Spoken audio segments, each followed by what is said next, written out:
ताजमहल। ये नाम सुनते ही ना दिमाग में एक बहुत ही खूबसूरत सफेद सी इमारत की तस्वीर आ जाती है। बिल्कुल। दुनिया के 7 अजूबों में से एक है और भारत की पहचान भी। तो आज हम इसी ताजमहल के बारे में जो जानकारी मिली है उसी पर थोड़ी गहराई से बात करेंगे। हमारा इरादा सिर्फ तारीफ करना नहीं है, बल्कि ये समझना है कि आखिर ये इमारत इतनी खास क्यों है। मतलब सदियों बाद भी ये लोगों को क्यों खींचती है और इसे शाश्वत प्रेम का प्रतीक क्यों कहते हैं। चलिए इस कहानी और इसके जो पहलू हैं उनमें थोड़ा उतरते हैं। बिल्कुल। देखिए, ताजमहल सिर्फ संगमरमर की एक इमारत नहीं है। ये तो इतिहास का एक अहम पन्ना है, कला का एक बेहतरीन नमूना और कह सकते हैं कि भावनाओं का एक ऐसा महाकाव्य जिसे पत्थरों में उकेरा गया है। इसकी कहानी समझने के लिए हमें थोड़ा उस जमाने को, उन लोगों को और उन हालात को भी समझना जरूरी है। अच्छा, तो शुरुआत करते हैं इसकी पहचान से। जैसा हम सब जानते ही हैं, ये आगरा शहर में है, यमुना नदी के किनारे। जी। दुनिया के 7 अजूबों में शामिल है। यूनेस्को ने भी इसे वर्ल्ड हेरिटेज साइट का दर्जा दिया है। पर शायद जो सबसे बड़ी पहचान है वो तो वही है, शाश्वत प्रेम का प्रतीक। हाँ, और ये पहचान ऐसे ही नहीं बनी है। ये सीधे सीधे इसके बनने के कारण से जुड़ी है। जैसा इतिहास हमें बताता है, इसे मुगल बादशाह शाहजहां ने अपनी सबसे प्यारी बेगम मुमताज महल उनकी याद में बनवाया था। मुमताज महल? हाँ, मुमताज महल, जिनका असली नाम अर्जुमंद बानो बेगम था। वो सिर्फ शाहजहां की पत्नी नहीं थी, बल्कि उनकी एक तरह से मुख्य सलाहकार, उनकी साथी भी थीं।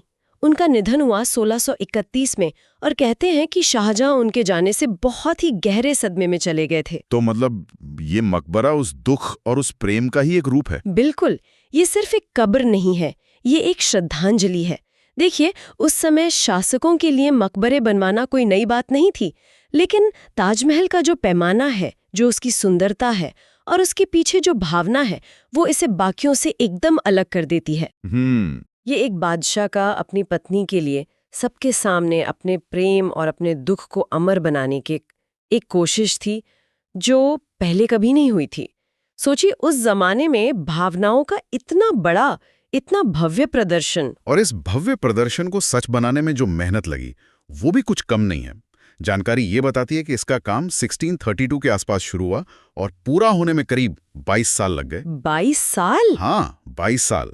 ये तो एक पूरी पीढ़ी जितना समय है। 22 साल, हाँ। ये दिखाता है कि ये कोई छोटी मोटी परियोजना नहीं थी। ये एक बहुत बड़ा, बहुत मुश्किल और महत्वाकांक्षी काम था, उस जमाने की जो तकनीक थी, जो साधन थे, उनको देखते हुए। सही बात है। इतने लंबे समय तक लगातार काम चलाना, उसकी क्वालिटी बनाए रखना और उसे पूरा करना, ये वाकई एक बहुत बड़ी चुनौती रही होगी। ये सिर्फ शाहजहां की इच्छा नहीं दिखाता, बल्कि मुगल साम्राज्य की जो संगठनात्मक क्षमता थी, जो इंजीनियरिंग स्किल्स थे, उसका भी सबूत है। और इसमें जो लोग लगे थे उनकी संख्या भी तो हैरान करने वाली है। करीब 20,000 कारीगर और शिल्पकार। ये तो एक छोटे शहर की आबादी हो गई। जी हाँ, 20,000। कौन थे ये लोग, कहाँ से आए थे, कुछ पता है इसके बारे में? हाँ, ये बहुत जरूरी सवाल है। ये 20,000 लोग सिर्फ मजदूर नहीं थे, ये अपने अपने हुनर के उस्ताद थे। इनमें पत्थर तराशने वाले थे, पच्चीकारी करने वाले यानी पत्थरों की जड़ाई करने वाले, सुलेखक थे जो कैलीग्राफी करते थे, पेंटर थे, आर्किटेक्ट थे। अच्छा। और ये सिर्फ भारत से ही नहीं थे। कहते हैं मध्य एशिया से, ईरान से और कुछ तो शायद यूरोप से भी बुलाए गए थे। अरे वाह! उस्ताद अहमद लाहौरी का नाम अक्सर मुख्य वास्तुकार के तौर पर लिया जाता है। आप सोचिए, इतने अलग अलग बैकग्राउंड के लोगों को एक साथ लाना, उनके बीच तालमेल बिठाना और एक ही मकसद के लिए काम करवाना, कितना मुश्किल रहा होगा। वाकई ये तो मैनेजमेंट का भी एक कमाल का उदाहरण लगता है। अच्छा, अब जरा इसकी बनावट और जो सामान इस्तेमाल हुआ है उस पर आते हैं। मुख्य रूप से तो सफेद संगमरमर है। हाँ। जो सुना है राजस्थान के मकराना से लाया गया था। जी हाँ, मकराना का संगमरमर, वो अपनी सफेदी और चमक के लिए बहुत मशहूर है। लेकिन ताजमहल सिर्फ संगमरमर से ही नहीं बना है, उसे सजाने के लिए दुनिया भर से कीमती और अर्धकीमती पत्थर लाए गए थे। अच्छा, जैसे फिरोजा था तिब्बत से, लैपिस लजूली अफगानिस्तान से आया, जेड चीन से, नीलम श्रीलंका से, ऐसे कई पत्थर। और इन पत्थरों को संगमरमर में जड़ने की जो कला है, उसे पियत्रा ड्यूरा कहते हैं। पेत्रा ड्यूरा, ये नाम सुना है, ये क्या खास तकनीक है? ये असल में इटली में खासकर फ्लोरेंस में काफी विकसित हुई थी। बहुत बारीक काम होता है ये। इसमें संगमरमर या दूसरे पत्थरों में खांचे बनाते हैं और फिर उनमें तराशे हुए रंगीन कीमती या अर्ध कीमती पत्थरों को ऐसे फिट करते हैं कि वो सतह के साथ एकदम मिल जाए और खूबसूरत डिजाइन बने। ड्यूरा का काम है वो अद्भुत है, बहुत ही बारीक, और इसमें बहुत समय लगता था। ये चीज इमारत को एक अलग ही लेवल की सुंदरता और भव्यता देती है। और ये सब मिलकर मुगल वास्तुकला का एक बेहतरीन नमूना बनता है, जिसमें कहते हैं फारसी, इस्लामी और भारतीय शैलियों का मिक्सचर है। बिल्कुल, मुगल वास्तुकला की यही तो खासियत थी। वो अलग अलग संस्कृतियों और शैलियों से प्रेरणा लेती थी और एक नई मिली जुली शैली बनाती थी। ताजमहल में आपको ऊंचे ऊंचे मेहराब दिखेंगे, बड़े गुंबद दिखेंगे, ये फारसी प्रभाव है। हाँ, मीनारे हैं, वो इस्लामी प्रभाव है। फिर जो बाग हैं, सममित सिमेट्रिकल गार्डन, वो चार बाग शैली है, वो भी फारसी प्रभाव है।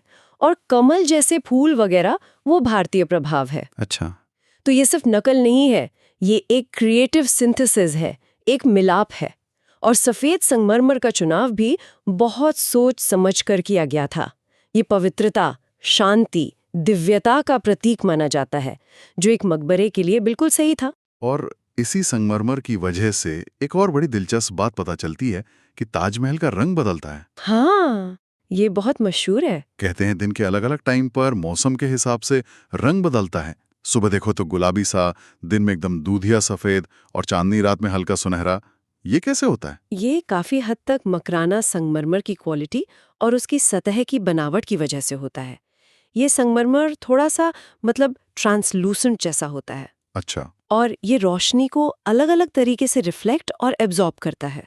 तो सुबह और शाम को जब सूरज की किरणें तिरछी पड़ती हैं तो उनमें लाल और नारंगी रंग ज्यादा होते हैं।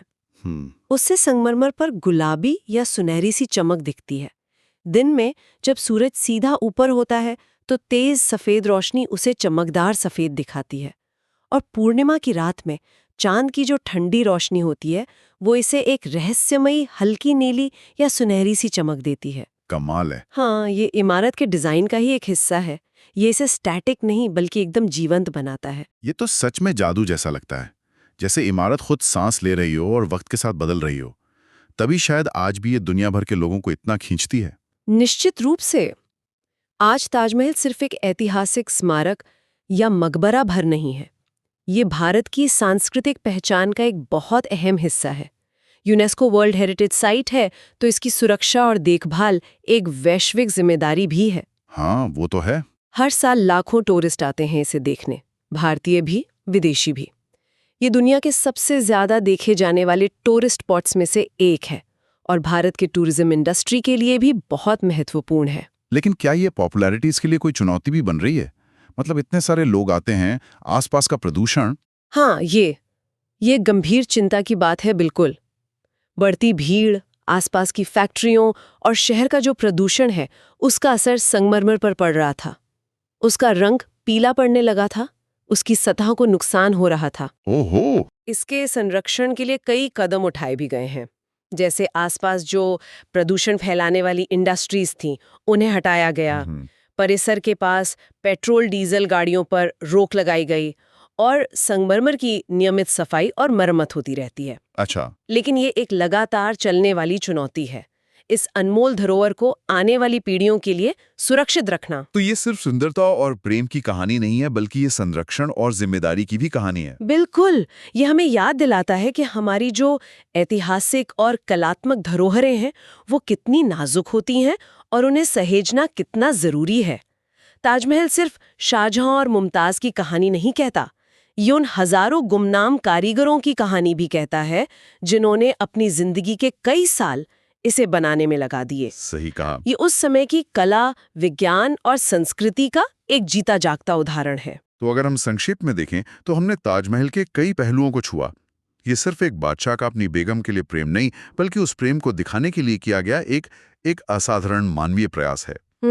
इसमें जो 22 साल की मेहनत लगी, 20,000 कुशल कारीगर लगे, दुनिया भर से सामान लाया गया, अलग अलग आर्किटेक्चरल स्टाइल्स का जो संगम है, पिएट्रा डूरा जैसी बारीक कलाकारी है, और रोशनी के साथ रंग बदलने वाला वो जादुई संगमरमर, जी, ये सब मिलकर इसे सिर्फ एक इमारत नहीं बनाते बल्कि एक अनुभव बनाते हैं। सही कहा आपने।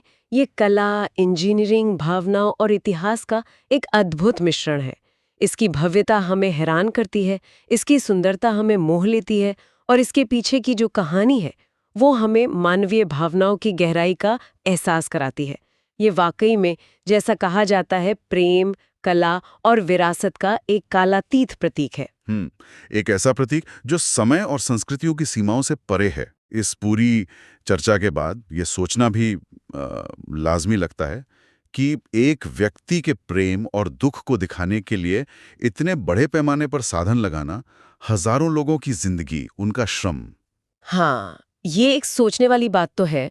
जब हम ताजमहल की भव्यता देखते हैं तो क्या हम उन कारीगरों के पसीने और मेहनत को भी याद करते हैं जिनका नाम कहीं नहीं है? हम्म किसी भावना को अमर बनाने की इच्छा किस हद तक इतनी संसाधना और मानवीय प्रयासों को सही ठहराती है? इतिहास में ऐसे स्मारकों का आखिर क्या स्थान है? क्या वे सिर्फ शासकों की शक्ति और प्रेम के प्रतीक हैं, या फिर वे उस युग की सामूहिक रचनात्मकता और श्रम का भी प्रतिनिधित्व करते हैं? इस पर सोचा जा सकता है।